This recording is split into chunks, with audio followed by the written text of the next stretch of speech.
we decided that we would begin with the case of L persons in terms of commemorating a lynching. This was one case that stood out as one of the most terrible acts of racial violence in American history. It was what's called a spectacle lynching, where not just a relatively small group of men gathered, but thousands of people gathered, including women and children. The newspaper announced it in advance, time and location, to make sure people had time to get there. There were newspaper men on site reporting in great detail. There was a real community event among whites in Memphis. And in that way, there was no way to dismiss this case as the act of a few renegade people or some ne'er-do-wells who were trying to settle some sort of a personal revenge. This was a real community event. They brought him close to this spot and chained him to a log and then burned him alive. It was a very terrible death. And no sooner was he dead than members of the mob and the crowd began to gather souvenirs from his body.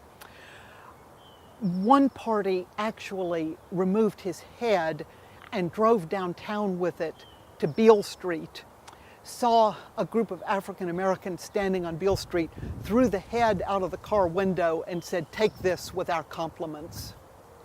These are spectacle lynchings. I mean, this is, as I said, it's a huge form of terror. And that terror was intended to send a message.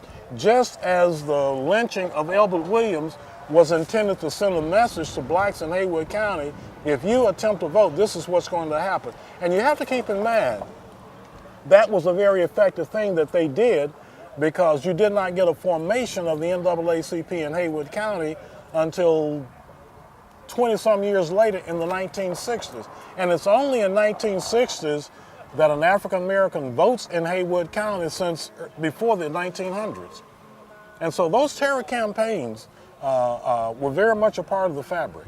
And the question that obviously comes up, here we are in the 21st century, and why is it important to go back and talk about this stuff? Because it's very horrific. And people have said to me, why are you opening old wounds? And what people need to remember, those wounds have never healed. They are still oozing. They're oozing as much as today as they were at any time. You only have to look at the race relations. One of the things that James Weldon Johnson said when he did the investigation of the lynching of L persons in Memphis is that when he stood at the site where this man was burned and his body later mutilated, he said, it suddenly flashed over me that the problem of race in America was saving of black bodies and white American souls. And that statement is as true today as it was when he uttered it over 100 years ago. And for those that would question that statement, you only need to think about a Trayvon Martin, you only need to think about an Eric Garner, Philando Castile, Tamir Rice, Sandra Bland, on and on and on and on. When you have the murder of Philando Castile as an example, clearly this man has done everything right, but this is the government that is literally sanctioning and making this okay, and they're making this climate okay. And in the process, the message that is being sent to a lot of young minority children, especially African-American children, is that, hey, your life really don't count. And when you do that to people, they start to lose hope.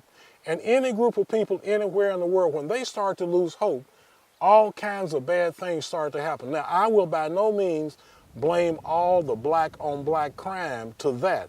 But I will say that we have created a generation after generation after generation of people who's had their hope taken away every single time when it seemed like you were making gains. Sweet. In the hearts and the lives of this community and all the people who are gathered here.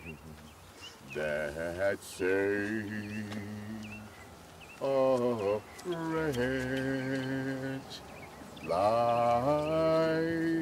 me. We hope first to give a voice to a history that has been too much forgotten.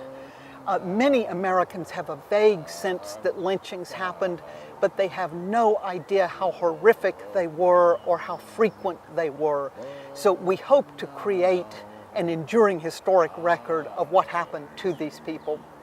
We hope also that through doing that, we can open some very difficult and painful conversations between white Americans and African Americans about what this means for our current situation and how we can begin to move forward in this country.